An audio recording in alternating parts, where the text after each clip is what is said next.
নমস্কার। ভাগ্যসারথী অনুষ্ঠানে সমাজের রথী মহারথী সহ আপামর যে বন্ধুরা রয়েছেন, যারা অপেক্ষায় থাকেন এই অনুষ্ঠানের, সকলকে আবারও অন্তর থেকে ভালোবাসা এবং অনেক অনেক স্বাগত। মহারাজ শ্রী বিশ্বনাথ শাস্ত্রী, তিনি আভূমি প্রণাম, অনেক অনেক স্বাগত আমাদের অনুষ্ঠানে। সবাইকে স্বাগত। যারা আমার প্রোগ্রামটি দেখছেন তাদেরকে তো অবশ্যই স্বাগত, এবং ছোটদের জন্য রইল একরাশ ভালোবাসা, তারা আমার আশীর্বাদ। এবং যারা গুরুজন ব্যক্তি তাদের আমি প্রণাম জানাই আমার মাকে, যে মা 10 মাস 10 দিন গর্ভ ধারণ করে পৃথিবীর আলোকে এনেছেন। প্রণাম জানাই আমার পিতৃদেবকে, প্রণাম জানাই যিনি আমাকে সপ্ত কৌলাভিষিক্ত করে জ্যোতিষ এবং তন্ত্র জগতে আনয়ন করেছেন। সাত্তাভিষিক্ত, পূর্ণাভিষিক্ত, কৌলাভিষিক্ত, রাজ্যাভিষিক্ত, রুদ্রাভিষিক্ত, মহারুদ্রাভিষিক্ত, সিঞ্চন ক্রিয়াবিধি দ্বারা ক্রমে ক্রমে জ্যোতিষ জগতে এবং তন্ত্র জগতে যিনি আমাকে আনয়ন করেছেন, আমার গুরুদেবকে আমি প্রণাম জানাই।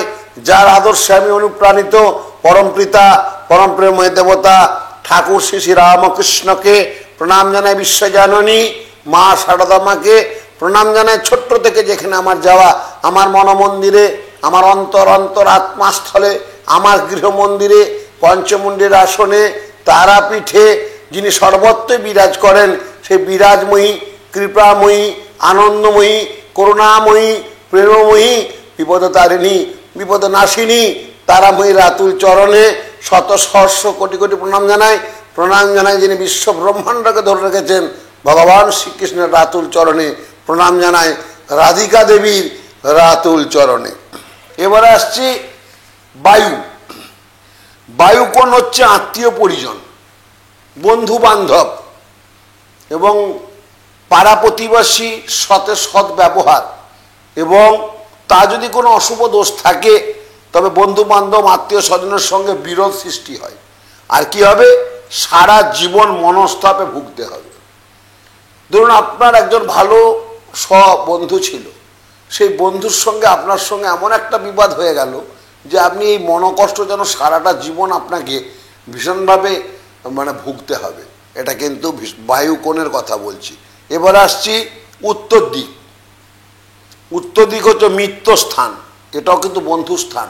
এই স্থান যদি অশুভ বা দোষযুক্ত হলো, মিত্র কি হবে? শত্রুই পরিণত হবে।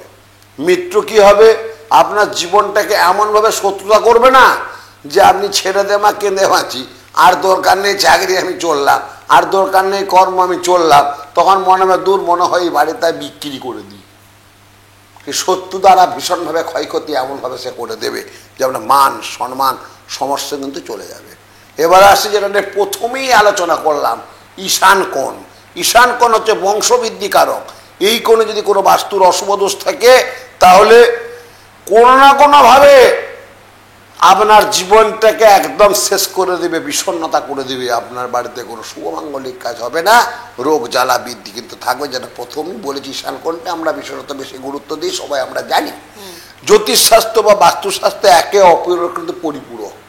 এই জ্যোতিষশাস্ত্র বাস্তুশাস্ত্র রিলেটেড, তাই জ্যোতিষীর চোখ ঈশান কোণ অর্থাৎ উত্তর পূর্ব কোণ হলো শুভ কোণ। আমার দৃষ্টিতে উত্তর কোণ হচ্ছে শুভ কোণ। দেবদেবীর কৃপা লাভ হয়। অগ্নিকোণ অর্থাৎ দক্ষিণ পূর্ব কোণে শুক্রের অবস্থান। এই স্থানে যদি রান্নাঘর হয় তবে শুভ ফল দান করবে। দক্ষিণ পূর্ব কোণে যদি রান্নাঘর করতে পারে তাদের কোনোদিন অন্যের অভাব হয় না, তাদের গিয়ে সুখ আসে, শান্তি আসে এবং সর্বাঙ্গ সুন্দর। গৃহ নির্মাণ করতে গেলে জমির শুভাশুভ দিকটা দেখা প্রয়োজন। বাস্তুশাস্ত্রে বাস্তুকে 4 শ্রেণীতে 4 ভাগে ভাগ করা হয়েছে। গজপৃষ্ঠ, যে জমি দক্ষিণ পশ্চিম কোণে বা নৈখত কোণে বায়ু কোণে উঁচু থাকে তাকে বলা হয় গজপৃষ্ঠ জমি। গজ মানে হাতি। হ্যাঁ। এবার হচ্ছে কুর্মপৃষ্ঠ, যে জমির মধ্যভাগ উঁচু এবং বাকি দিকগুলো নিচু, তাকে বলা হয় কুর্মপৃষ্ঠ বলা হয়। 2 নম্বর হলো 3 নম্বর দৈত্যপুষ্ট। দৈত্যপুষ্ট ঈশান এবং অগ্নিকোণ, পূর্ব এবং পশ্চিম দিক যদি নিচু হলে তাকে বলা হয় দৈত্যপুষ্ট জমি। তারপর হচ্ছে নাগপুষ্ট। আমরা একে সময় নাগিন ভিটে বলে থাকি। তো যে জমির পশ্চিম দিক খুব লম্বা আর উত্তর দিক উঁচু থাকে তাকে বলা হয় নাগপুষ্ট।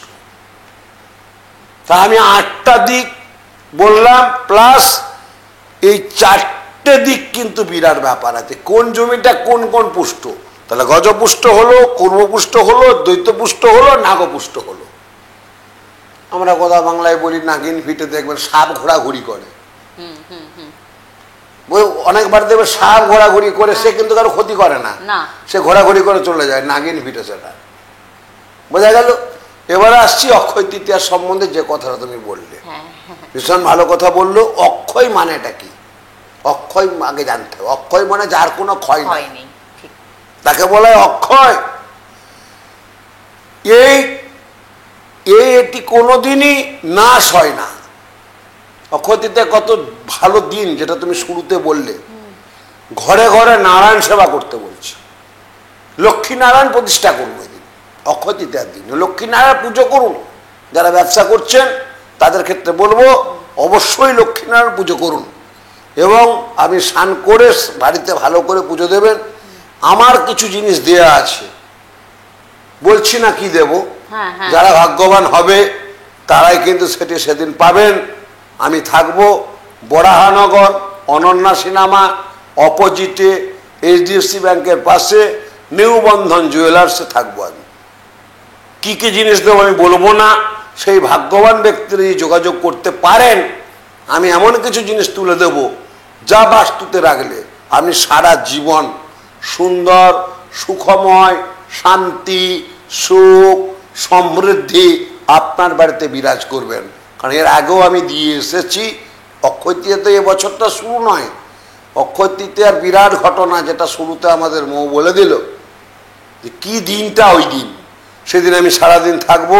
আপনাদের প্রত্যেককে বলবো যদি নিরামিষ খান খুব ভালো হবে, আর কোনো দরিদ্র ভিখারিকে ফেরাবেন না।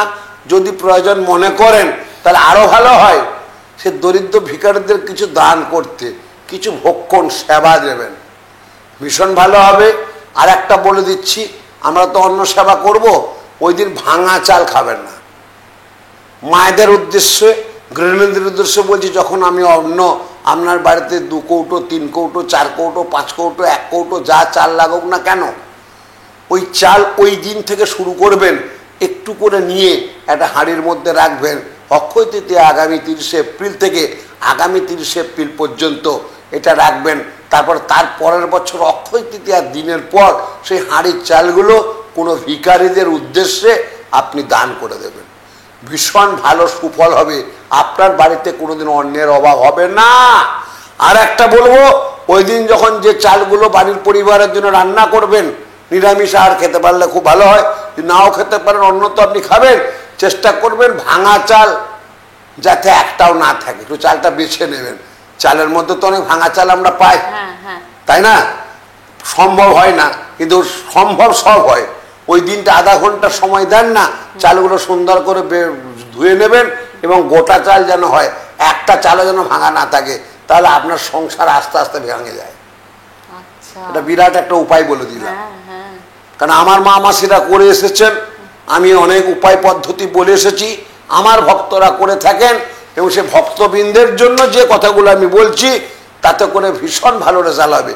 আর অনেক বাড়িতে দেখবেন শিব ঠাকুর রেখেছেন, বা শিবলিঙ্গ আছে, বা ভগবান শ্রীকৃষ্ণের একটু ঠোঁটটা এই দিকটা ভেঙে গেছে, তাতেই আপনি পুজো পাঠ করছেন, করবেন না।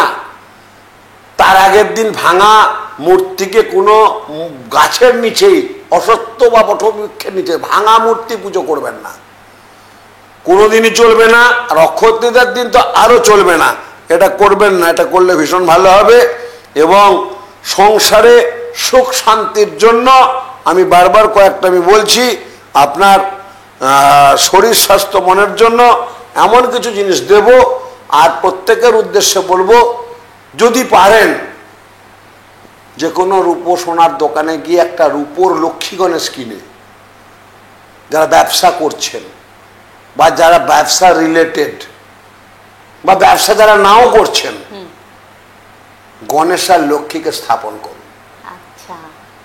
মায়ের আশিস দেওয়া আছে, যা আপনি পুজো করবেন আগে কিন্তু এই দেখতে পাচ্ছেন গণেশজির পূজাকে করতে হয়। বক্রতুণ্ডায় হুম, গজানন, এটা আপনারা জানেন, যে কোনো পুজো করতে গেলে গণেশ পুজো লাগে। তো অক্ষয় তৃতীয়ার দিন আপনারা এটা করবেন। আর আমি কিছু দুষ্প্রাপ্য জিনিস দেব, সেগুলো কি দেব বলবো না, এমন কিছু জিনিস আছে বলা যায় না, তো সেটা যোগাযোগ সাপেক্ষ। যোগাযোগ যদি রাখতে পারেন বা আমার ব্যাক অফিসের ছেলেদের সঙ্গে যদি যোগাযোগ করে আসতে পারেন, ওই দিনটা থাকবো। ওই দিনটা খুব ভালো দিন, আগামী 30শে এপ্রিল 6টা 14 মিনিট পর্যন্ত। ভীষণ ভালো তিথি নক্ষত্র, ভীষণ ভালো যোগ। এটা একটা ব্রত, এই ব্রত যদি আপনারা করতে পারেন আপনাদের জীবনে অনেক শান্তি আসবে, সুখ আসবে, এবং ওই দিন কোনো ভাট ভিখারিকে ফেরাবেন না, ভীষণ ভালো হবে। আর 5টি কড়ি, 5টি কয়েন টাকা, 5টি হলুদ গিট, 5টি কড়ি, 5টি কয়েন টাকা, 5টি হলুদ গিট দশকর্মা দোকানে পাওয়া যাবে, 5টি ধান আর 5টি দুর্বা একত্রিত হলুদ কাপড় একটা পুটলি করে ঠাকুরের স্থানে, আপনি কৃষ্ণ ভক্ত, ভগবান শ্রীকৃষ্ণের চরণ রেখে প্রতিদিন প্রার্থনা করবেন এবং সেটি মনে মনে জানাবেন এবং গণেশ লক্ষ্মীকে পুজো করবেন। ওম পশ্চাক্ষ মালিকাম ভজম সন্নিভিজ্জম সময়া পদ্মাসনস্থান দচ্ছ্রাম তৈলক্কমাতরম দূরবর্ণশির পঞ্চং সর্বলঙ্কার ভূষদাং রুক্কবদ্ধং ব্যগ্রকরাং বরদাং বরদাং বরদাং দক্ষিণে তো। ওম বিশ্বরূপস্য ভজ্জাসি পদ্মে পদ্মালয়ে শুভে সর্বতং পরিমাং দেবী মহালক্ষ্মী দেবী নমস্তুতে, মহালক্ষ্মী দেবী নমস্তুতে, মহালক্ষ্মী দেবী নমস্তুতে। এই মন্ত্রটি পাঠ করবেন, আপনার ঘরে মা লক্ষ্মী, মা অন্নপূর্ণার আগমন হবে, আপনার দারিদ্রতা ঘুচে যাবে।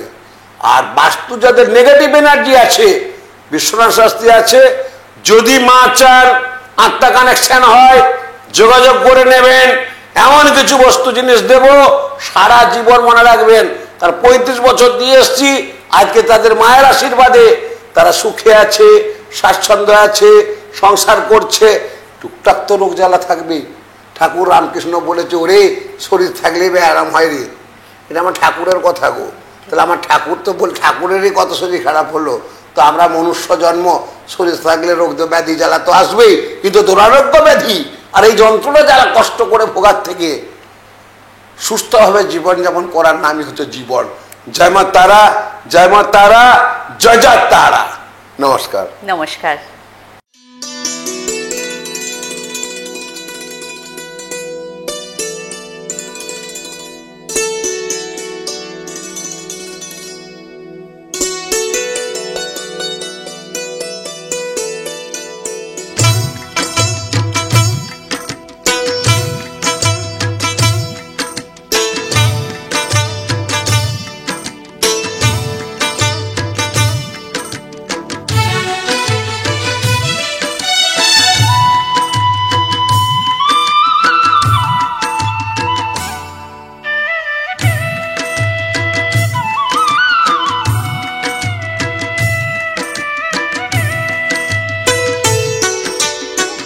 গুরুবরকে জানাই গো প্রণাম, তস্मै শ্রী গুরুবে নমঃ।